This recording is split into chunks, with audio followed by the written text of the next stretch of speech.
신명기 19장 15절부터 끝절까지 보겠습니다. 신명기 19장 15절부터 끝절까지입니다. 사람이 아무 악이든지 무릇 범한 죄는 한 증인으로만 정할 것이 아니요 두 증인의 입으로나 세 증인의 입으로 그 사건을 확정할 것이며, 만일 위증하는 자가 있어 아무 사람이 악을 행하였다 말함이 있으면 그 논쟁하는 양방이 같이 하나님 앞에 나아가 당시 제사장과 재판장 앞에 설 것이요, 재판장은 자세히 사실하여 그 증인이 위증인이라 그 형제를 거짓으로 무함한 것이 판명되거든 그가 그 형제가 행하려고 꾀한 대로 그에게 행하여 너희 중에서 악을 제하라. 그리하면 그 남은 자들이 듣고 두려워하여 이후부터는 이런 악을 너희 중에서 다시 행하지 아니하리라. 네 눈이 국률이 보지 말라. 생명은 생명으로, 눈은 눈으로, 이는 이로, 손은 손으로, 발은 발로니라. 오늘 우리가 생각하려는 말씀은 거짓 증인에 관한 것입니다. 이스라엘에서는 어떤 처벌해야 될 죄악이 발생하면 그것이 사실인가를 최소한 두 사람 이상의 증인이 있어야 그 죄에 대한 처벌을 하게끔 되어 있었습니다. 왜 이런 증인을 동원했냐면, 오늘 물론 초점은 위증에 관한 것입니다만은 우선 그 문제부터 먼저 따지고 들어가야 됩니다. 왜 증인이 있도록 했느냐? 각자가 마음 내키는 대로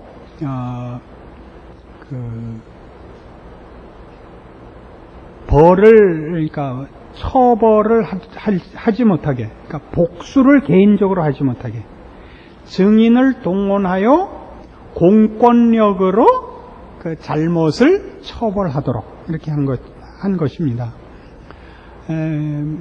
여러 가지 이유가 있지만 가장 중요한 이유는 아무리 상대방이 잘못했어도 개인적으로 그 사람을 벌하면 어떤 한 가문과 가문 사이에 사적인 싸움이 되고 말기 때문입니다. 저쪽에서 아무개가 우리 집에 누구를 말하자면 위해를 가했다. 그래서 우리가 가서 그에게 상응하는 보복을 했다. 그럼 그 보복을 당한 쪽에 또 누구 친지 중에 누군가가 또 보복을 하고, 이런 보복과 복수는 끝이 없기 때문에 어떤 잘못을 저질렀을 때는 그 피해를 입은 쪽과 피해를 준 쪽에서 해결하는 것이 아니라 하나님 쪽에서, 하나님의 백성이라는 기준 하에서 누구를 처벌하도록 공권력으로 처벌하게 증인을 필요로 했던 것입니다. 여러분, 우리가 잘 배워둬야 되는 것들입니다. 교회 안에도 종종 개인적인 마음에 상처를 주고받는 일들이 있습니다. 요즘 잘 나가는 CF 중에 나오는 대로 살다 보면 한눈을 파는 때도 있고 맨홀에 빠지기도 하고 누구에게 본의 아니게 상처를 주고 받게 됩니다. 그런 때 제일 많이 저지르는 실수가 뭐냐 하면 안 나와 버리는 겁니다. 누구 한 사람의 고의든 아니면 과실이든 그걸로 인하여 피해를 본 자가 안 나감으로써 사실은 보복을 하는 거거든요.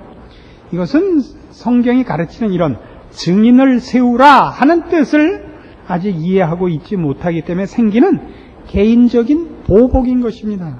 그 보복이 얼마나 나쁜 거냐 하면, 내가 말하자면 어떤 한 사람한테 피해를 받는데 그 피해 본 사람으로 인하여 너희 교회 문 닫아라 그러고 나가는 거 아니에요. 그 교회에서 나가버리는 거는 그렇잖아요. 한 집단에서 자기가 이탈함으로써 내가 그 사람 안 보면 되지, 그 사람하고 개인적인 싸움을 그 사람이 속한 전체를 무너뜨리는 것으로 보복을 해버리는 것이 안 나오는 거거든요.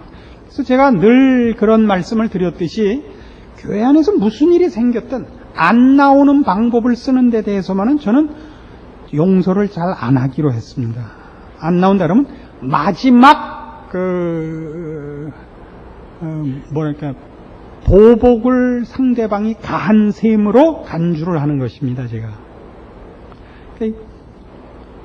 그 사람이 어떤 개인적이고 부분적인 일에서 받은 상처로 인하여 이 공동체를, 믿음의 공동체를 망하라 그러는 거거든요. 하나님의 일하시는 어떤 집단과 일하시는 어떤 내용 전체를 뒤집어 엎자는 것이기 때문에 그것이 나쁜 것이다, 이런 얘기입니다. 그래서 증인을 세우라는 것이 가지는 이 깊은 뜻을 알아야 됩니다. 개인적인 복수심, 개인적인 분노로 인하여 하나님께서 이루시고자 하는 전체 밥상을 뒤집어 엎는 짓을 하지 말라. 이것이 최소한 2명의 증인을 세워 확정한 후에야 공권력을 동원하여 처벌하라 하는 이 구약 성경의 가르침의 진의입니다. 그런데 이런 일은 우리 개인적으로 얼마나 실수하는 문제냐면, 이 문제가 깊이 들어가 보면 공권력을 동원해서 2세 증인의 입으로 확정하여 처벌하는 이 일을, 그럼 2세 증인만 있으면 무엇이든지 만들어낼 수 있다고 갖다 쓰는 게 사람들의 완악한 성품이다 말입니다. 성경에서는 대표적인 예로 마태복음 19장 같은 데 가보세요. 이런 식의 얘기가 나온단 말이에요. 마태복음 19장 7절,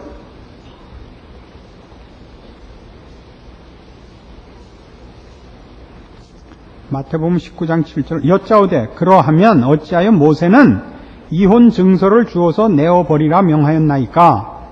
예수께서 가라사대 모세가 너희 마음의 완악함을 인하여 아내 내어버림을 허락하였거니와 본래는 그렇지 아니하니라. 그러니까 이스라엘 백성들이 지금 어떻게 쓰고 있냐면 2 증인만 확보하면 내가 누구를 공권력에 의한 처벌을 받게 할 수 있다. 이리 가버렸어요. 나중에 실패해서. 그것이 어디까지 확장되어 있냐면 이혼 증서만 주면 아내를 버려도 된다. 같은 맥락에서 그렇게 써먹었거든요. 예수님의 말씀은 뭐냐면 그 위에 6절에 있는 바와 같이 이러한즉 이제 둘이 아니여 한 몸이니 그러므로 하나님이 짝지어 주신 것을 사람이 나누지 못할지니라 거든요. 부부는 갈라설 수 없다. 그러니까 이스라엘 백성들의 반문은 그럼 어찌해서 모세는 이혼 증서를 주면 헤어져도 좋다고 했습니까? 너희가 완악하기 때문이다 이거죠. 그러니까 이혼 증서가 있으면 헤어져도 좋다가 아니라 그러지 않으면 자기 마음 내키는 대로 오늘은 왜 라면 국물이 적으냐, 오늘은 왜 밥이 늦었느냐, 이것만으로도 여자를 손해보게 하고 쫓아내고 하니까 그렇게 하는 걸 어렵게 하려고 이혼 증서라는 어려운 조건을 갖다 붙인 것이지 이혼 증서를 주면 헤어질 수 있다는 아니었단 말이에요. 그러니까 오늘 우리 위증에 관한 얘기, 증인에 관한 얘기도 마찬가지거든요. 누구에 대한 내가 피해를 입고 그 사람에게 보복을 하려고 할 때 증인을 불러 공권력에 위탁하는 이런 절차를 밟는 중에 개인적인 복수심의 어떤 폭발을 지연시킬 수 있고 개인과 개인의 보복의 악순환의 고리를 끊는 일들이 생기죠. 근데 우리는 어떻게 됐어요? 2명의 증인만 확보하면이 됐죠. 그래서 그걸 어디 갖다 썼어요? 예수님을 십자가에 못 박을 때 증인들을 그렇게 위증자들을 돈으로 사서 예수님마저도 십자가에 못 박았던 것 아닙니까? 이런 것들은 다 말하자면 이런 우리가 우리의 사적인 분노, 복수심, 보복하려는 마음들을 폭발하는 것을 억제하며 지연시키며 브레이크를 걸기 위하여 하나님께서 우리에게 요구하신 조건들이라는 것을 놓치지 않아야 됩니다. 그래서 오늘 본문으로 가보시면 이런 말씀이 대표적으로 그래요. 21절. 내 눈이 긍휼히 보지 말라. 생명은 생명으로, 눈은 눈으로, 이는 이로, 손은 손으로, 발은 발로니라. 여러분 잘 아시는 거죠. 눈은 눈으로, 이는 이로입니다. 그래서 상대방이 내 눈을 다치게 했으면 나도 상대방의 눈을 해할 권리가 있다. 이렇게 써먹었다고요. 그게 아니라 우리 늘 살면서 아시다시피 상대방이 나한테 1,000원어치 잘못했는데 이 피해를 입은 사람이 가해자보다 힘이 더 많으면 10배, 100배의 보복을 하지 않습니까? 상대방은 나에게 1,000원어치 했는데 나는 보복을 100만원어치 하거든요. 그렇게 하지 말라는 얘기죠. 상대방이 네게 10,000원어치 잘못했으면 너도 10,000원어치만 갚아라죠. 그 이상 넘어가지 마라. 이게 이 뜻입니다. 그래서 이 출애굽기 21장에 가보시면 이 부분에 대한 좀 더 확실한 이해를 돕는 표현이 나옵니다. 출애굽기 21장 23절부터 봅시다. 그러나 다른 해가 있으면 갚되 생명은 생명으로, 눈은 눈으로, 이는 이로, 손은 손으로, 발은 발로, 데운 것은 데움으로, 상하게 한 것은 상함으로, 때린 것은 때림으로 갚을지니라. 사람이 그 남종의 한 눈이나 여종의 한 눈을 쳐서 상하게 하면 그 눈 대신에 그를 놓을 것이며, 그 남종의 한 이나 여종의 한 이를 쳐서 빠뜨리면 그 이 대신에 그를 놓을지니라. 잘 보세요. 주인이 종의 눈을 상하게 했다고 해서 종이 주인의 눈을 뺏어갈 수는 없는 겁니다. 관계가 그렇잖아요. 그럼 어떻게 하라고요? 노예를 자유롭게 풀어주란 말이죠. 그 상응하는 대가로. 주인들이 보통 어떻게 해요? 종이 실수로 주인의 손을 상하게 하면 주인은 종을, 노예를 죽이기도 했던 것 아닙니까? 그러니까 이것은 이런 보복할 더 큰 힘을 갖고 있는 자에게 갖다 걸은 거죠. 우리 도둑질에서도 그랬었던 거 기억나죠? 지난 3일 저녁에 했던 도둑질도 어떤 거였어요? 가난한 쪽에서 가진 자의 것을 뺏어 먹는 데 대하여 금령으로 갖다 건 것이 아니라 더 큰 금령이, 대상이 힘이 있는 자가 자기가 가진 것으로 옆 사람에게 혜택을 입히지 않고 옆 사람을 밀어내는, 지게표를 옮기는, 이것이 성경이 말하는 도둑질의 가장 핵심되는 한 모델이었단 말이에요. 99마리 양 가진 이가 옆집에 있는 양 한 마리를 뺏어다가 자기 양 100마리를 채우는 식, 이런 것이었다고요. 가진 자가 가진 것으로 맡은 자로서의 일을 하지 않고 가진 것으로 위세를 떨치고 자신을 보호하며 옆 사람을 누르는 일, 이것이 도둑질이었어요.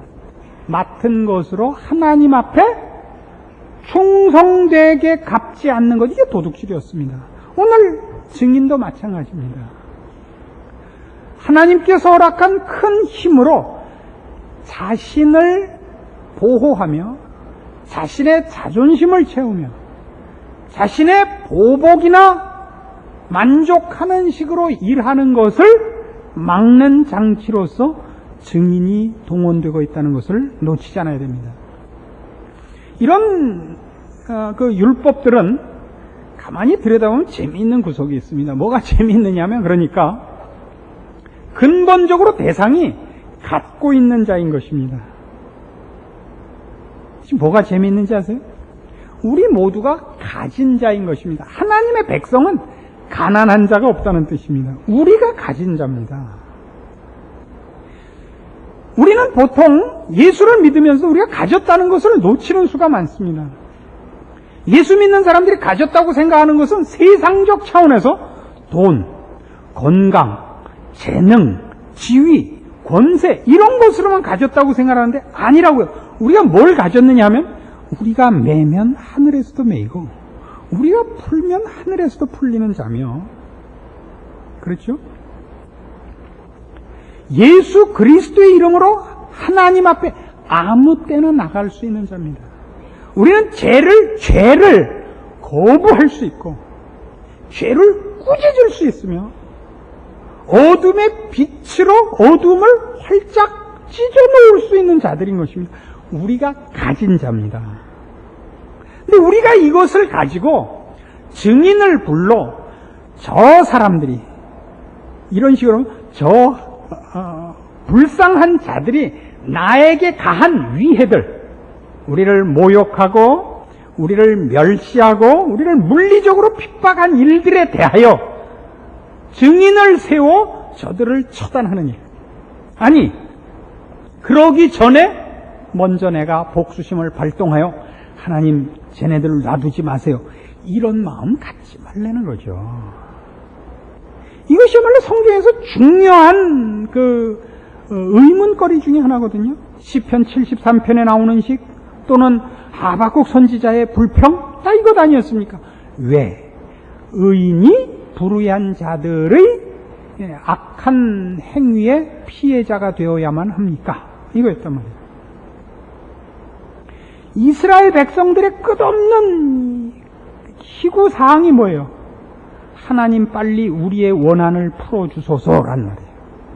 그래서 저 이방의 저 하나님 모르는 저 나쁜 개돼지들을 빨리 멸하시고 이 천하에 우리만 잘 먹고 잘 살게 해주십시오. 이렇게 잘못 갔었다고요.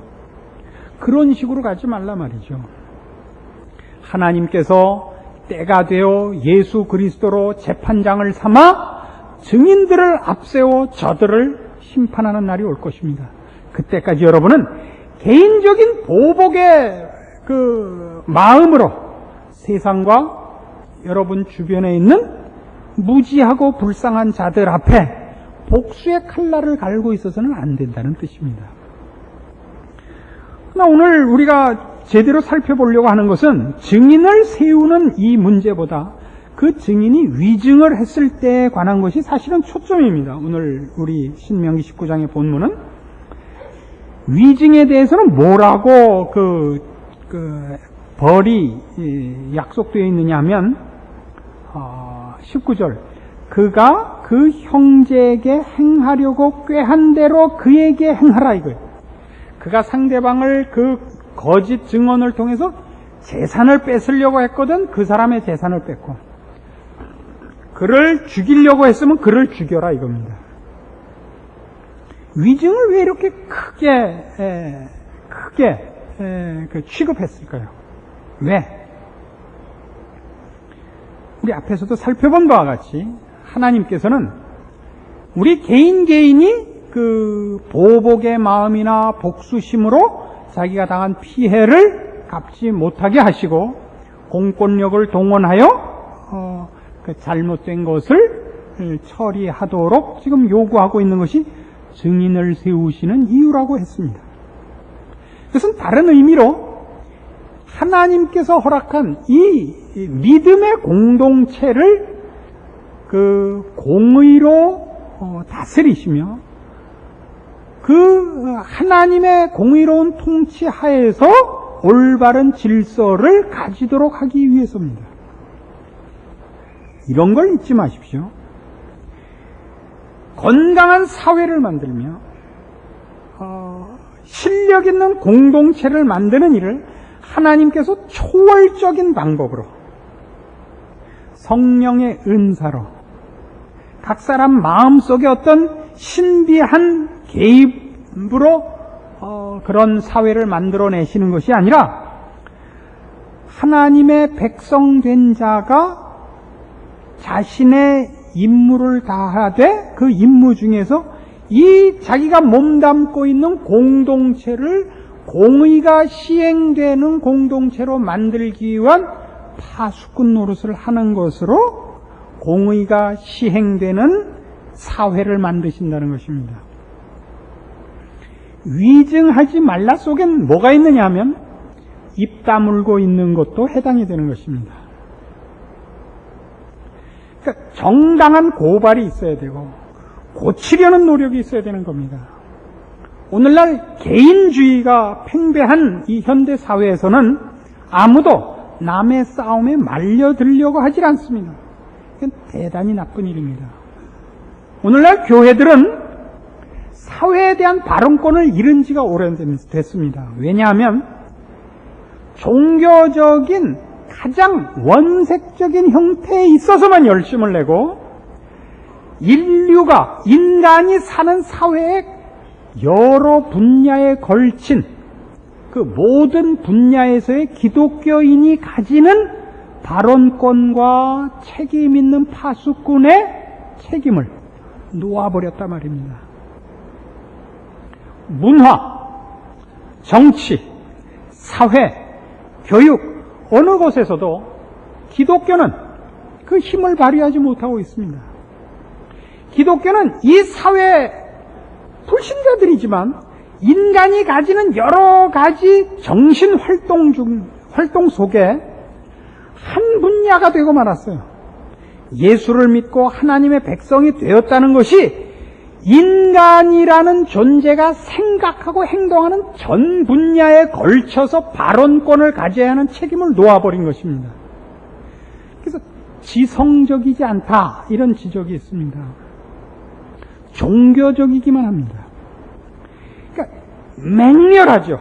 어떤 특수한 부분에서만 전도, 봉사, 종교적인 행위에 있어서만 맹렬합니다.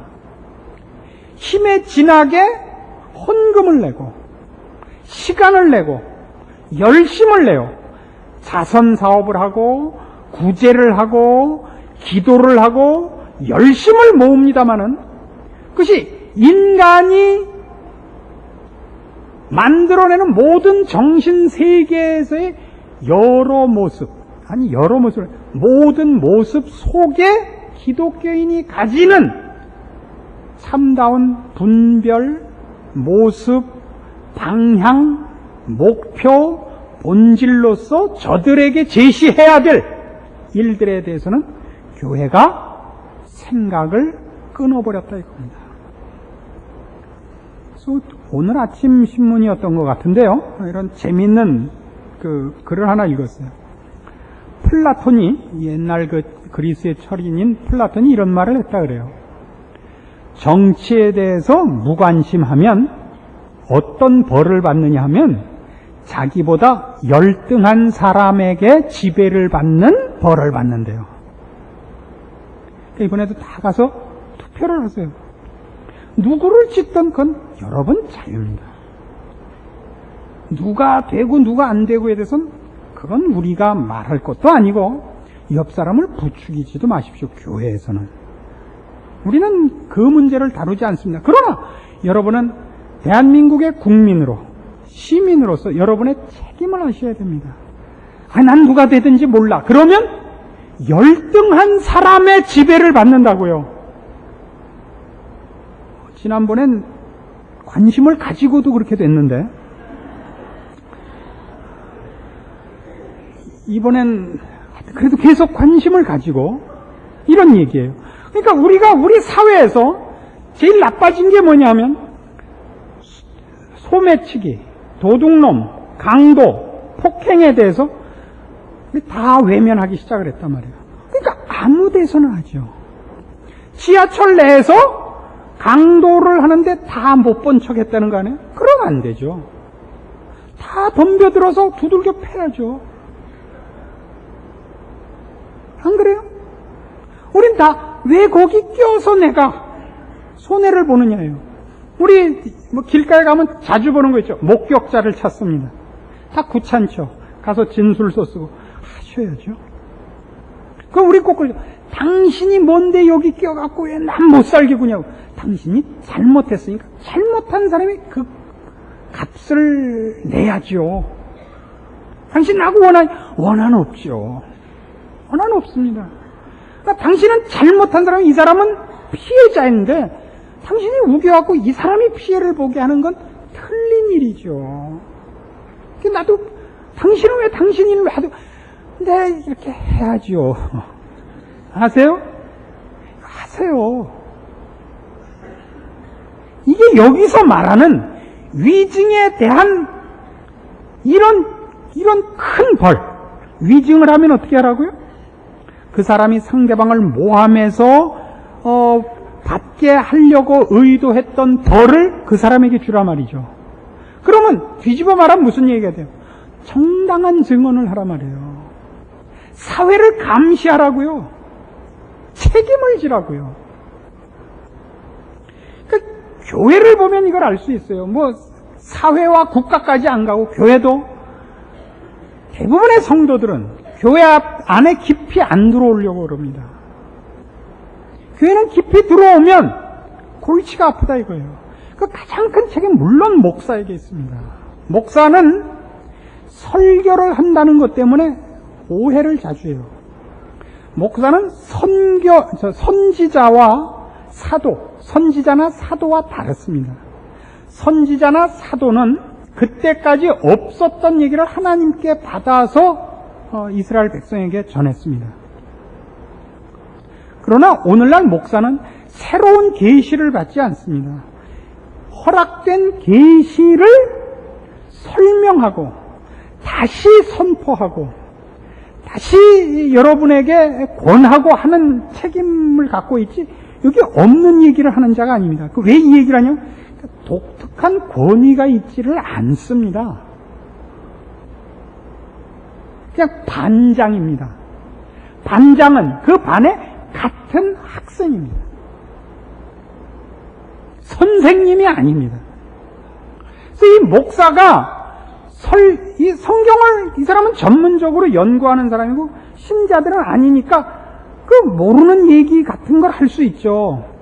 봤는데 이해 못했던 얘기를 할 수 있죠. 그러니까 어디까지 독재를 하느냐면 소풍 어느 날 어디로 갈까까지 결정을 해요. 그런 걸 기도하고 할 게 아니고 기상대에 일기예보 듣고 가야 되는 거 아니에요? 응? 어느 날 어디로 가느냐? 뭐 가는 인원수 따라서 적당한 데 가는 거죠. 점심 도시락 메뉴 뭐냐? 반찬을 뭘로 하냐? 그런 거는 목사가 결정을 해요. 빙신같이. 그 왜 그걸 물어봐요? 목사한테 쪼다같이. 목사가 뭘 한다고 반찬 뭐 할까요? 김치 할까요? 깍두기. 여러분이 하세요, 이런 거는. 봉사부에서 하는 거예요, 이런 거는. 그런 걸 물어보기 시작해서 이상하게 된 거예요. 목사가 뭐든지 하게 됐어요. 돌아보니까 목사님이 이렇게 하고 개차반이 됐으니까 난 몰라 이렇게 된 거예요. 그러지 말고 말이 안 되는 짓을 하면 따져야죠. 목사님 당신 정신이 있는 거예요 없는 거예요? 따져야죠. 당신 그따위로 하면 내가 당신 몰아낼 거예요. 얘기를 해야죠. 그 집 발사이 같은 새끼들이 목사질하는데 다 내비둬갖고 이 꼴을 만들고서 왜 교회가 이 모양 이 꼴이라고 한숨만 쉬냐 말이에요. 단체를 만드세요. 무슨 복면의 기사, 무슨 성석골 장돌패 뭘 만들었고 골목 돌아갈 때 찍으세요. 그걸 왜 놔둬요? 그런 목사가 있게. 무책임했잖아요. 병신 같은 목사들 밑에서 신앙생활했고 다 같이 병신이 됐잖아요. 그래요 안 그래요? 제가 승질 내게 됐어 안 내게 됐어요 지금? 무책임했단 말이에요. 오늘날 한국 교회의 최고의 그 타락과 부패와 요 모양 요 꼴의 책임이 뭐냐? 누구냐? 그럼 여러분이죠. 목사 책임이 아니에요. 여러분입니다. 왜요? 자식 새끼 중에 그 예비고사 떨어진 놈만 신학교 보냈으니까 이렇게 됐죠. 전 그래도 붙었어요. 안 그래요? 어떡할 거예요? 목사가 이상한 소리하고 믿습니까? 그러면 입 딱 다물고 째려봐야죠. 아무거나. 이번에 목사님이, 지난번엔 장로님이 대통령, 이번엔 목사님이 대통령 될 줄로 믿습니다. 그러면 저게 정신이 있나? 이렇게 쳐다봐야지. 무조건 목사님 믿습니까? 그러면 아멘! 이러고 자빠졌으니까 이빨이나 다 썩어 문드러지죠. 이게 뭐 하는 짓이에요? 이게 그 얘기가 오늘 이 얘기가. 책임있게 사시라고요. 병신도라는 거 아니에요. 뭐하고들 자빠져 있는 거예요, 도대체가. 깨세요. 목사 말이라고 다 듣지 마세요. 다 고등교육 받았잖아요. 성경이 여러분 손에 있잖아요. 왜 그렇게들 이상하게 신앙생활을 해갖고 이 나라 또 이 교회를 이 꼴로 만들었냐 말이에요. 누구 책임이에요? 우리 모두의 책임이라 말입니다. 이 오늘 성경이 우리에게 주는 말씀입니다.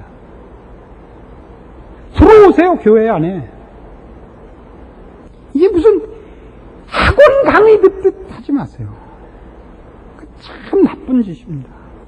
여러분이 몸담고 여러분이 여기에서 올바른 신앙 교육을 받고 싶다면 좋은 교회를 만드세요. 시시껄렁하게 굴면 압력을 가하세요. 웃으면서 목사님 공부하세요. 그러세요. 뭐 아글아글 쓸 필요도 없잖아요. 목사님 한 달간 여유 드리겠습니다. 그때도 괜찮아지지 않으면 우리는 몽땅 옆교회로 가겠습니다. 그렇게 하세요. 옆교회는 뭐 북포교회겠죠. 남포니까. 그렇게 약속하십니까? 이런 때도 가만히 낍니까?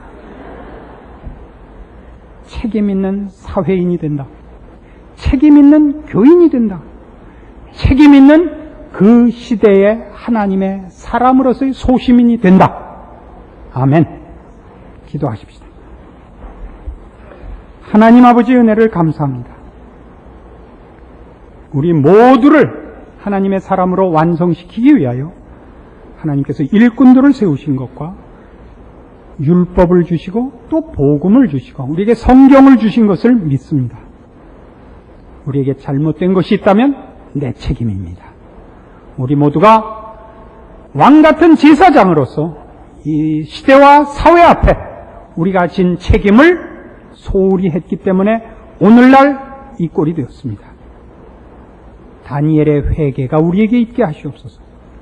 주 앞에 엎드리게 하시고 빛과 소금으로 부름받은 우리의 책임을 이제는 감당케 하사 우리가 서 있는 이상 하나님께서 이 민족과 이 백성 위에 복을 내리시는 근거가 되게 하옵소서. 여기 의인 10명, 100명, 1000명이 있는 것을 보시옵소서. 예수님의 이름으로 기도합니다. 아멘.